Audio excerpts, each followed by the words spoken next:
नहमदुहु व नुसल्ली व नुसल्लिमु अला रसूलिहिल करीम।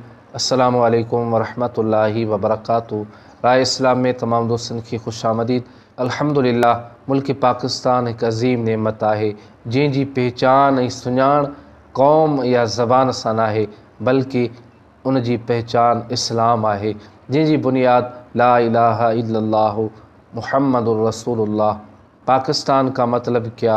ला इलाहा इल्लल्लाह, कौन हमारा रहनुमा मुहम्मदुर रसूलुल्लाह। प्यारा दोस्तों, जश्न आज़ादी के मौक़े ते उन्हनि हस्तियुनि जे किरदार ते रोशनी विधी वञे जिन तहरीक पाकिस्तान में भरपूर हिस्सो वरितो, जीअं शाइर मशरिक़ अल्लामा इक़बाल जी हुब्बुल वतन सां भरपूर शाइरी ऐं क़ाइद आज़म मोहम्मद अली जिन्ना जी जुर्रतमंदाना क़ियादत ऐं उलमा इकराम जी भरपूर कोशिशनि बरे सग़ीर जे मुसलमाननि जे दिलनि में मिल्लत जे तसव्वुर खे उजागर कयो।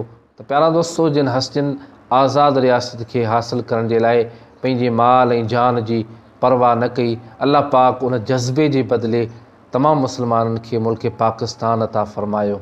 तो प्यारा दोस्तों, क़याम पाकिस्तान सिर्फ़ बरे सग़ीर जे मुसलमाननि जे लाइ न बल्कि पूरी उम्मत जे लाइ एक फ़ख्रिया एज़ाज़ है जो अल्लाह पाक उन्हनि मुसलमाननि जी कोशिशनि ऐं कावशनि खे क़बूल फ़रमायो ऐं मुसलमाननि खे हिकु अज़ीम मुल्क अता फ़रमायो।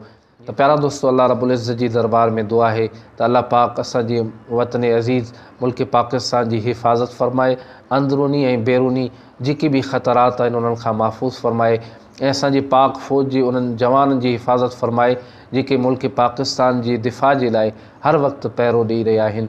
अल्लाह पाक असां तव्हां सभिनी जी हिफ़ाज़त फ़रमाए, असांजे मुल्क जी हिफ़ाज़त फ़रमाए, असांजे अवाम जी हिफ़ाज़त फ़रमाए, असांजे ईमाननि असांजे अक़ीदनि जी हिफ़ाज़त फ़रमाए।